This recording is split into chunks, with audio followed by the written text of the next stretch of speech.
America के हवाई हमलों में फोर्डो, नतंज और इस्फहान जैसे अहम न्यूक्लियर सेंटर्स को खासा नुकसान पहुंचा। लेकिन इसके बावजूद ईरान ने होशियारी से अपनी 60% एनरिच यूरेनियम की 400 किलोग्राम मात्रा को एक छिपे हुए स्थान पर ट्रांसफर कर दिया। ये काम हमले से पहले ही कर लिया गया था, जो ये दिखाता है कि ईरान पहले से इस प्लान में था और अपने कीमती मटेरियल को बचाने की पूरी तैयारी कर चुका था। हैरत की बात यह है कि फोर्डो में कुछ दिन पहले गैर मामूली गाड़ियों की हलचल देखी गई। सैटेलाइट तस्वीरों में नजर आया कि 16 बड़े ट्रक एक कतार में फोर्डो फ्यूल एनरिचमेंट प्लांट के गेट के करीब खड़े थे। ये मंजर बहुत अलग था, क्योंकि इससे पहले इतनी ज्यादा गाड़ियों को वहां कभी नहीं देखा गया था। इससे ये अंदाजा लगाया गया कि ईरान वहां से कुछ बहुत अहम चीज, शायद वही यूरेनियम, दूसरी जगह शिफ्ट कर रहा है। अगले ही दिन ज्यादातर ट्रक वहां से गायब हो गए और कुछ ट्रक गेट से तकरीबन 1 किलोमीटर दूर देखे गए। वक्त और ट्रांसपोर्ट का तरीका दोनों इस बात की तरफ इशारा कर रहे थे कि ईरान ने अपने न्यूक्लियर मटेरियल को किसी महफूज जगह पर पहुंचा दिया है। इसी दौरान दूसरी सैटेलाइट इमेजेस में सुरंग के गेट के पास बुलडोजर और बड़े ट्रक नजर आए। कुछ मशीनें सुरंगों को बंद करने का काम कर रही थीं। ऐसा लग रहा था कि ईरान इन रास्तों को सील कर रहा है ताकि ना कोई अंदर जा सके और ना ही किसी दोबारा हमले की सूरत में और नुकसान हो। ये तमाम कार्रवाइयां इस बात की तरफ इशारा करती हैं कि ईरान बहुत ही प्लानिंग के साथ उस मटेरियल को या तो महफूज रखने की कोशिश कर रहा था या फिर किसी ऐसी जगह छुपाने की जहां तक किसी की पहुंच ना हो। वो मटेरियल जो इन सेंटर्स के अंदर मौजूद था। इंटरनेशनल एटॉमिक एनर्जी एजेंसी और अमेरिकी इंटेलिजेंस के मुताबिक जमीन के नीचे मौजूद एनरिचमेंट हॉल्स और टनल एंट्रेंसेस को बेहद गंभीर नुकसान पहुंचा है। कुछ सुरंगें तो हमले के डर से पहले ही बंद कर दी गई थी या उनमें मिट्टी भर दी गई थी। ऊपर जमीन पर बने सिस्टम जैसे पावर सिस्टम, यूरेनियम को कन्वर्ट करने वाली फैक्ट्रीज और धातु बनाने वाले यूनिट्स या तो पूरी तरह तबाह हो गए या बुरी तरह से डैमेज हुए। अमेरिकी डिफेंस इंटेलिजेंस एजेंसी की जो रिपोर्ट्स लीक हुई हैं, जो यूएस सेंट्रल कमांड के शुरुआती बैटल डैमेज असेसमेंट पर आधारित हैं, वो इस जानकारी की तस्दीक करती हैं। लेकिन रिपोर्ट्स ये भी बताती हैं कि इन भारी हमलों के बावजूद ईरान के न्यूक्लियर प्रोग्राम के असली और बुनियादी हिस्से अब भी सलामत हैं। ज्यादातर सेंट्रीफ्यूज और एनरिच्ड यूरेनियम को कोई नुकसान नहीं पहुंचा। इसीलिए डिफेंस इंटेलिजेंस का ये अंदाजा है कि भले ही ईरान की न्यूक्लियर तैयारी को कुछ महीनों के लिए पीछे धकेला गया है, मगर उसे पूरी तरह से रोका या खत्म नहीं किया गया। अब सवाल ये उठता है कि ईरान ने ये सेंट्रीफ्यूज आखिर छुपाए कहाँ होंगे।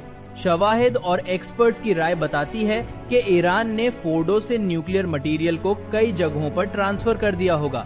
एक बहुत ही मुमकिन जगह है इस्फहान न्यूक्लियर कॉम्प्लेक्स, जहां की जमीन के नीचे बनी टनलें अब भी सलामत है। ईरान, जो कि अंडरग्राउंड कंस्ट्रक्शन में बहुत एक्सपर्ट है, ऐसी जगहों पर आसानी से इस मटेरियल को महफूज रख सकता है।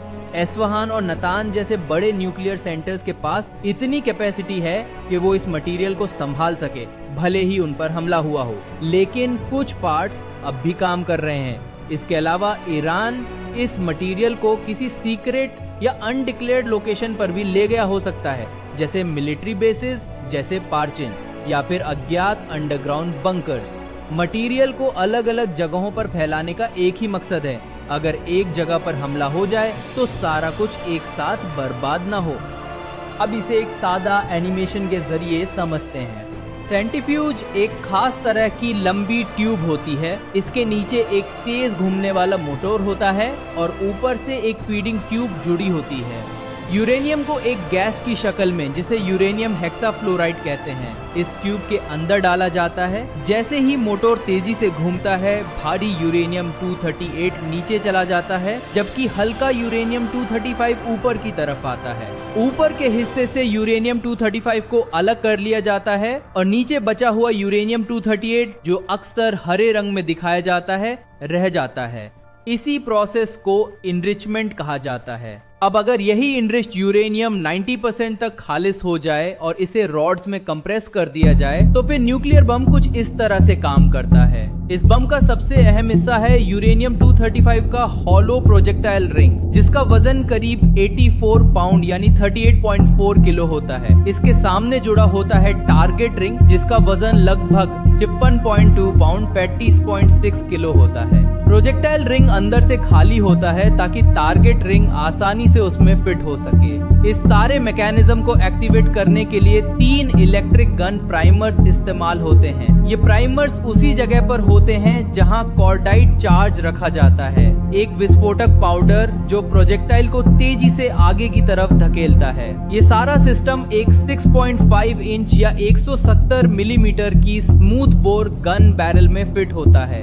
बम के सामने वाले हिस्से पर एक इम्पैक्ट एब्जॉर्बिंग एनविल होता है। ये गिरते वक्त के झटके को सोखता है और चेन रिएक्शन के लिए जरूरी स्पेस बनाता है। सबसे ऊपर मौजूद होता है आर्मिंग एंड फ्यूजिंग इक्विपमेंट, जो बम के एक्टिव होने से पहले की स्टेज कंट्रोल करता है।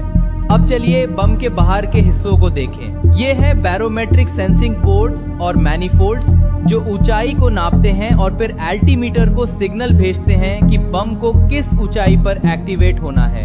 ऊपर मौजूद इलेक्ट्रिक प्लग्स को कभी कभी आर्मिंग वायर्स भी कहते हैं। बम गिराने से ठीक पहले इन प्लग्स को एक एक करके निकाला जाता है। इसके बाद बम अपनी 24 वोल्ट बैटरी पर शिफ्ट हो जाता है और टाइमर शुरू हो जाता है। करीब 15 सेकेंड में बम 1100 मीटर की गहराई तक नीचे गिर चुका होता है। बैरोमीटर 580 मीटर की ऊंचाई पर पहुंचने का सिग्नल देता है। यही वो लेवल है जहां लिटिल बॉय को एयरबस डिटोनेशन के लिए डिजाइन किया गया था। फिर राडार अल्टीमीटर एक्टिव होता है और जैसे ही सही ऊंचाई मिलती है, फायरिंग स्विच ऑन हो जाता है। अब एक बार फिर चलते हैं फोर्डो की तरफ और समझते हैं कि इसे तबाह करना इतना मुश्किल क्यों है। फोर्डो एक बहुत ही मजबूत और जटिल डिफेंस नेटवर्क से घिरा हुआ है। इसमें 6 अलग अलग टनल एंट्रेंसेस हैं, जो सीधा जमीन के नीचे मौजूद यूरेनियम एनरिचमेंट फैसिलिटी तक पहुंचती हैं। इस साइट का सबसे अहम हिस्सा यानी एनरिचमेंट इंफ्रास्ट्रक्चर गहराई में इतनी नीचे मौजूद है कि आम हवाई हमले वहां तक पहुंच ही नहीं सकते। इस रुकावट पर काबू पाने के लिए अमेरिका ने 6 B-2 स्पिरिट बमवर्षक विमान तैनात किए। हर विमान GBU-57 मैसिव ऑर्डिनेंस पेनिट्रेटर्स से लैस था। ये बेहद ताकतवर बंकर बस्टर बॉम्ब्स खास तौर पर ऐसी कठोर और जमीन के नीचे बनी जगहों को निशाना बनाने के लिए बनाए गए हैं, जैसे फोर्डो की सुरंगें। इन हमलों का मकसद वो पहाड़ी इलाका था जो फोर्डो के टनल नेटवर्क और अंडरग्राउंड एनरिचमेंट हॉल्स के ठीक ऊपर स्थित है। लक्ष्य ये था कि मजबूत सुरक्षा परतों को भेदते हुए ईरान के न्यूक्लियर ऑपरेशंस को पूरी तरह से बिगाड़ दिया जाए। B-2s ने फोर्डो के कम से कम 6 उन सुरंग द्वारों को भी निशाना बनाया जो अंदर मौजूद न्यूक्लियर फैसिलिटी तक ले जाते थे। हमलों के बाद जो सैटेलाइट इमेजेस सामने आई और जो हथियारों के एक्सपर्ट्स के विश्लेषण हुए, उन्होंने इस बात की पुष्टि की कि फोर्डो के 4 मुख्य सुरंग द्वारों में से कम 3 को भारी नुकसान पहुंचा है।